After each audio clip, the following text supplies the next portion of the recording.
Assalamualaikum warahmatullahi wabarakatuh. Perkenalkan, nama saya Rame Guru Ginting. Di sini saya akan membuat video untuk tugas saya, ujian akhir semester manajemen keuangan. Langsung saja saya akan membacakan soal nomor 1. Aktivita.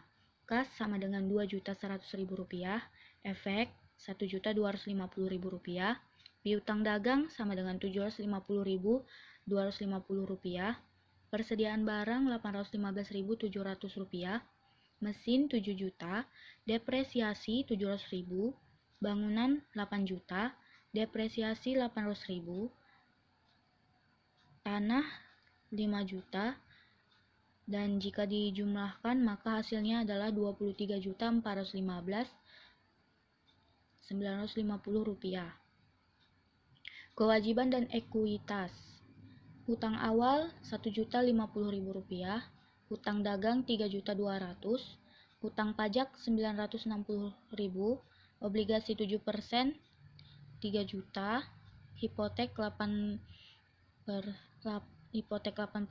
2.500.000, modal saham 9.500.000, cadangan ekspansi 1.700.000, laba ditahan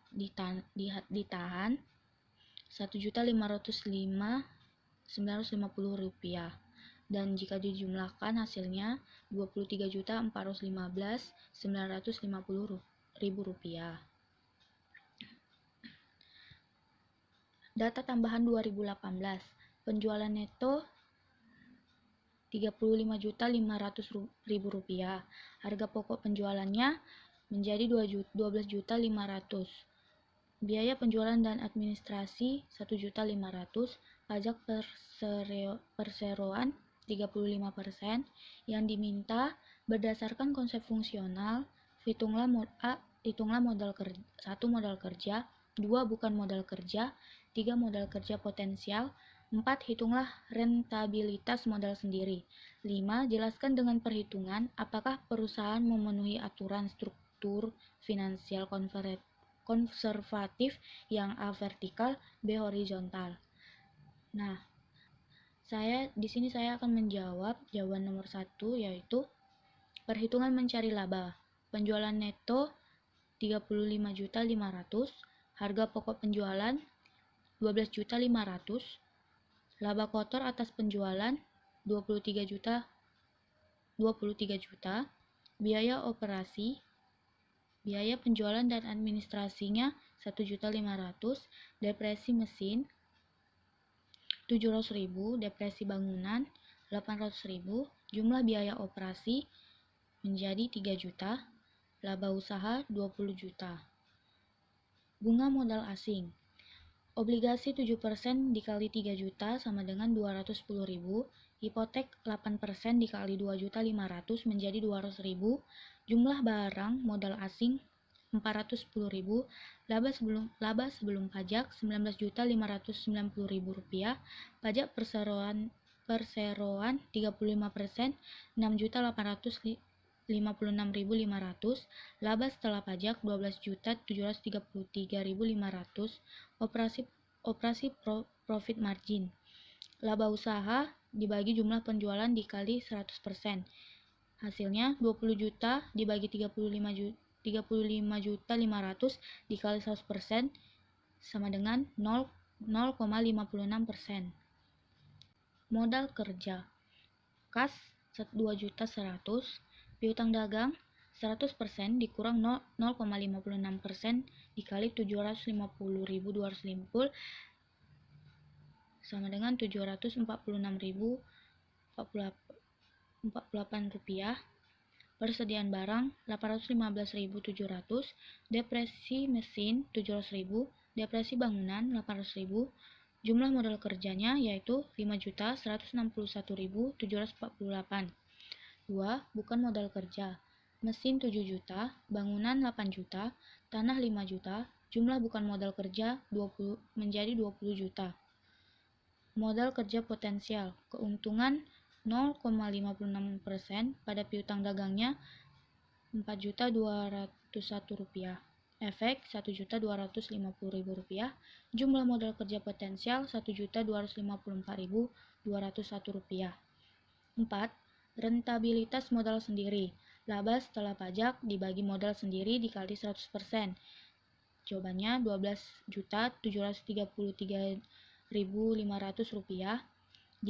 dibagi Rp12.705.950 dikali 100% dan hasilnya 1,8%.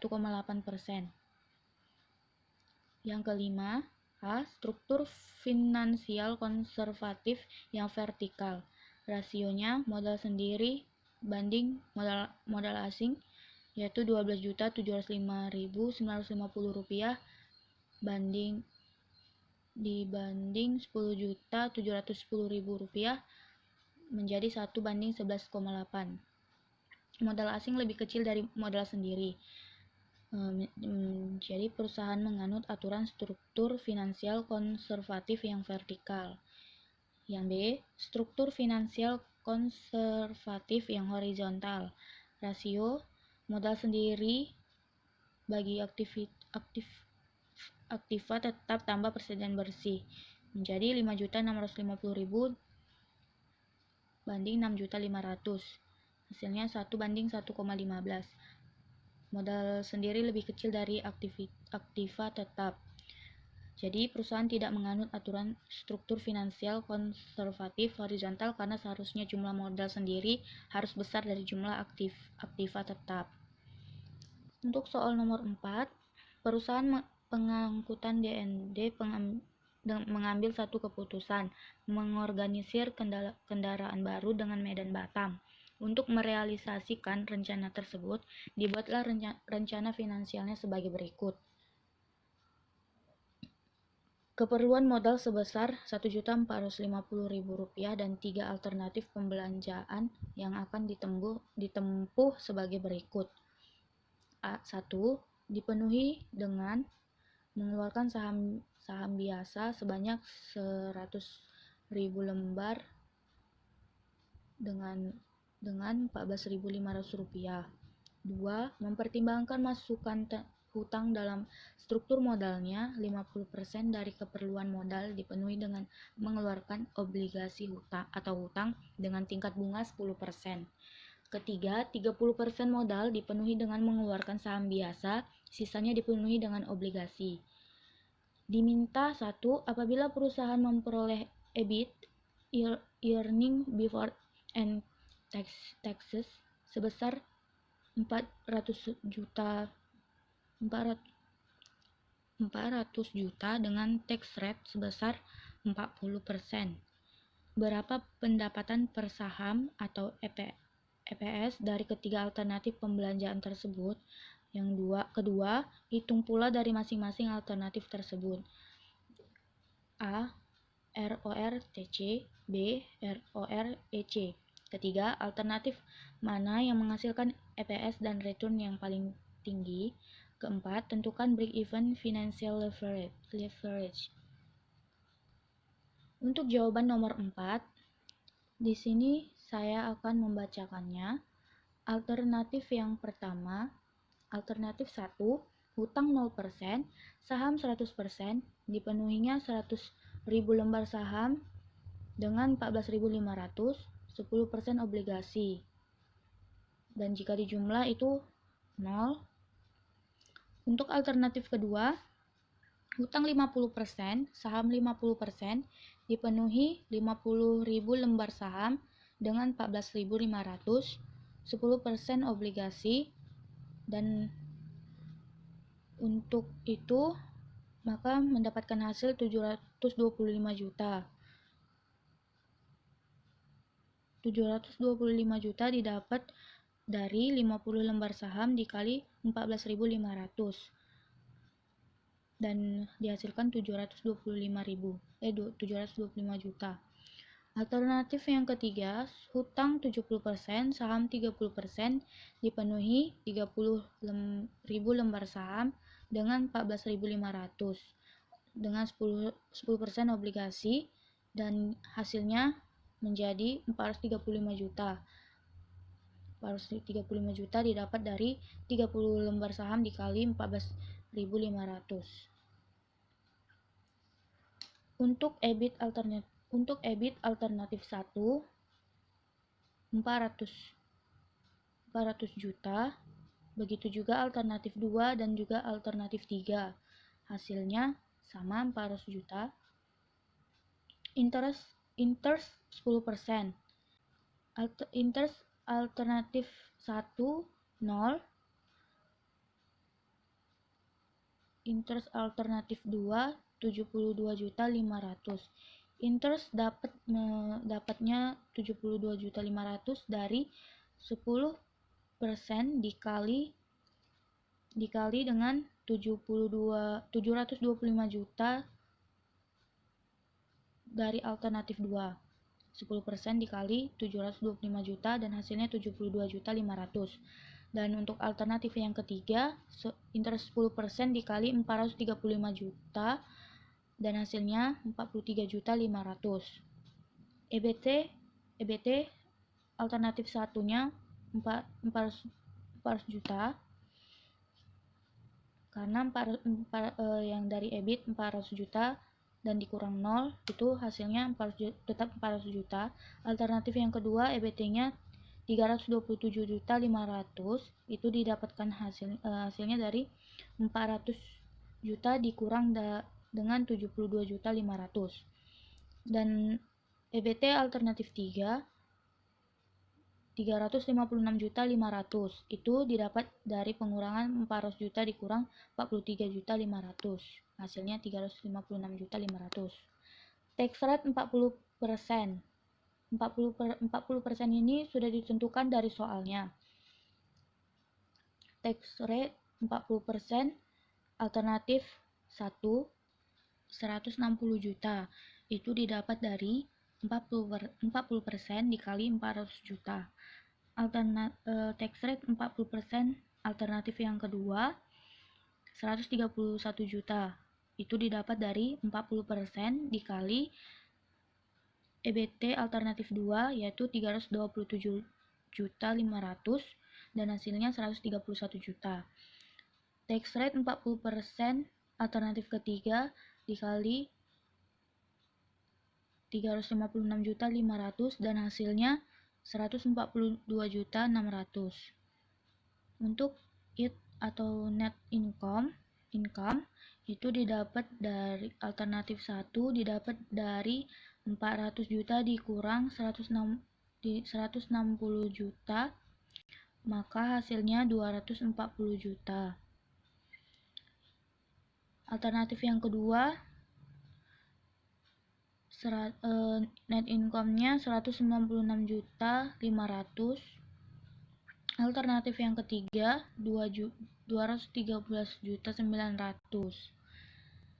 Nah, saya akan melanjutkannya. EPS sama dengan net income dibagi jumlah lembar saham dikali 100%. Dan untuk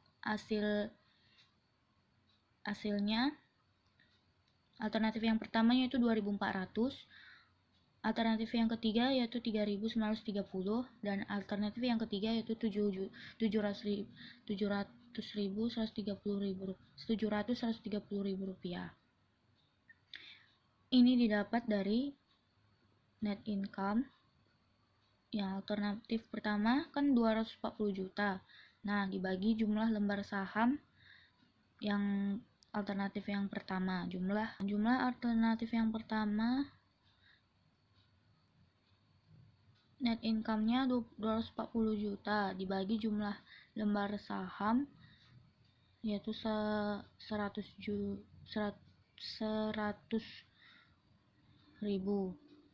Jadi hasilnya 2.400. Begitu juga alternatif yang kedua dari net income 196.500 dibagi jumlah lembar sahamnya 50.000 dan hasilnya 3.930 rupiah. Alternatif yang ketiga juga begitu, net income-nya 213.900 dibagi jumlah lembar sahamnya 30.000 menjadi 7.130 rupiah. Untuk yang kedua, rate of return on DC sama dengan EBIT per total kapital dikali 100%. Hasilnya yang alternatif yang pertama yaitu 27%. Yang kedua juga sama 27%. Yang ketiga juga 27%. Ini didapat dari EBIT. EBIT yang pertama 400 juta dibagi total kapital.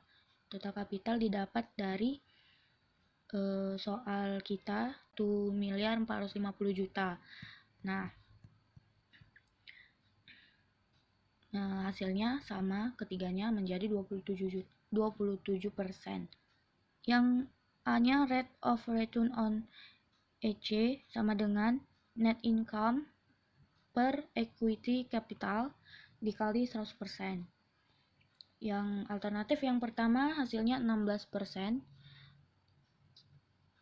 yang kedua 27%, yang ketiga 49%. Nah, yang ketiga, yang menghasilkan EPS return paling tinggi adalah alternatif yang ketiga. EPS laba per sahamnya adalah Rp7.130 dan return atau pengembalian laba sebesar 49%. Apabila alternatif 1 dan 2, maka rumusnya X buka kurung 1 kurang T per S1 sama dengan buka kurung X kurang C tutup kurung buka kurung 1 kurang T per S2.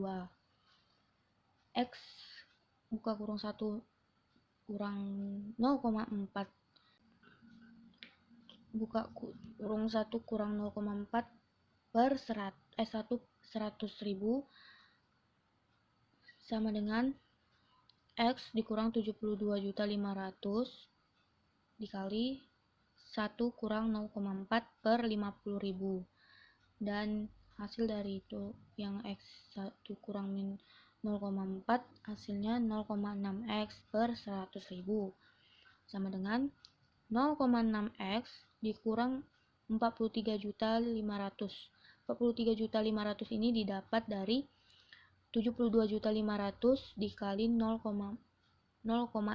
per 0,6. 0,6 itu didapat dari 1 kurang 0,4, jadi kan hasilnya 0,6.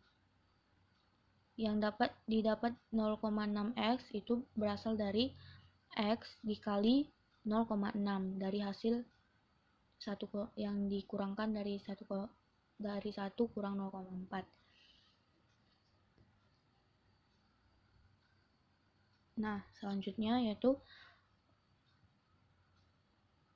0,6x buka kurung 50.000 sama dengan 0,6 kurang 43.500 dikali 100.000. Di sini kita hanya memasukkan dari atas 30.000 sama dengan maksudnya yang didapat dari 30.000 itu 0,6 dikali 50.000. 0,6 dikali 50.000 hasilnya 30.000 sama dengan 60.000 dikali 60.000x dikurang 4.350.000. 60.000 ini didapat dari 0,6 dikali 100.000 dan hasilnya 60.000 dikurang 4.350.000 ini didapat dari 0,6 dikali 43.500 dan hasilnya 4.350. Setelah itu 30x dikurang 60.000. Di sini 30.000x dikurang 60.000 ini didapat dan digabungkan, maka hasilnya minus 30.000x yang di bawahnya, dan yang sebelah yang di bawah 60.000 kali 60.000x kurang 4.350.000 itu hasilnya ditulis 4.350.000.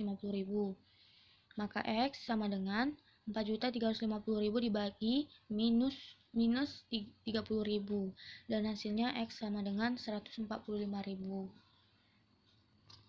Selanjutnya, apabila alternatif 2 dan 3 buka kurung dengan rumus buka kurung X kurang C dikali 1 minus T 1 kurang T tutup kurung per S2 sama dengan ini kita masukkan seperti yang awalnya rumusnya ya. Yang ketiga juga alternatif yang ketiga itu X kurang C kali 1 kurang T minus 2 dibagi S2. X kurang 72.500 dikali 1 kurang 0,4 per 50 juta. 72.500 didapat dari C. C-nya 72.500 itu didapat dari interest 10% alternatif 2. Itu sesuai dengan rumus ya. 72.500. Nah, setelah itu X kurang 72.500 dikali 1 kurang 0,4 per 30%.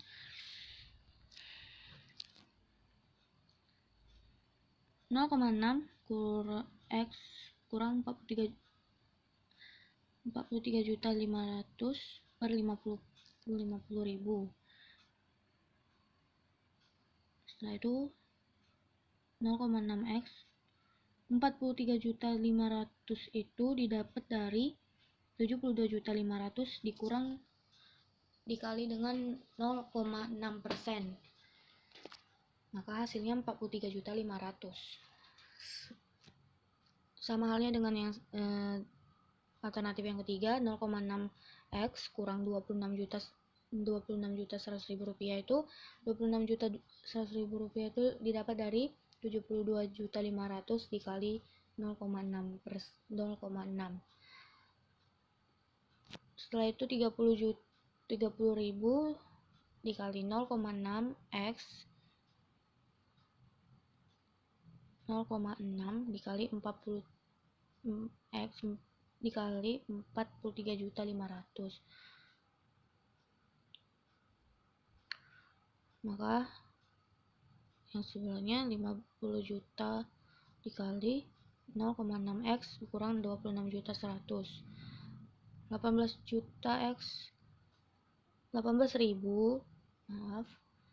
itu didapat dari 30.000 dikali 0,6.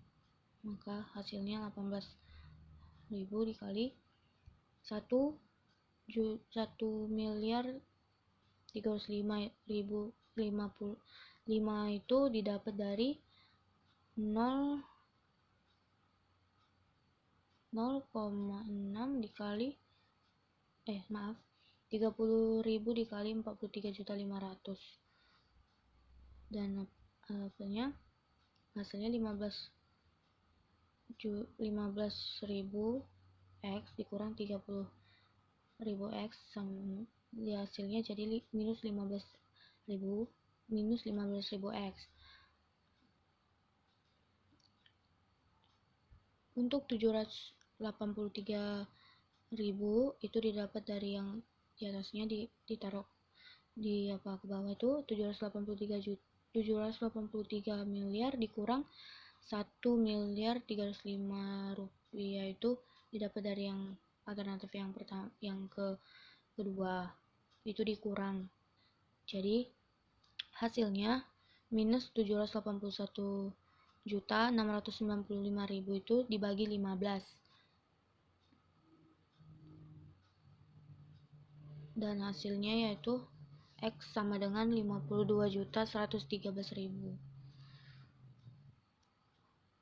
Dan apabila alternatif 1 dan 3-nya yaitu dengan rumus yang sama, tinggal kita masukkan rumusnya yang seperti yang di atas, maka yang didapatnya hasil itu yaitu 0,6 X kali 50.000. sama dengan 0,6x dikurang 26.100.000 dikali 100.000. Untuk alternatif yang ketiga, 30.000x kurang 60.000x sama dengan minus 30.000x. Jadi 60 juta dikurang minus 26.100.000, hasilnya minus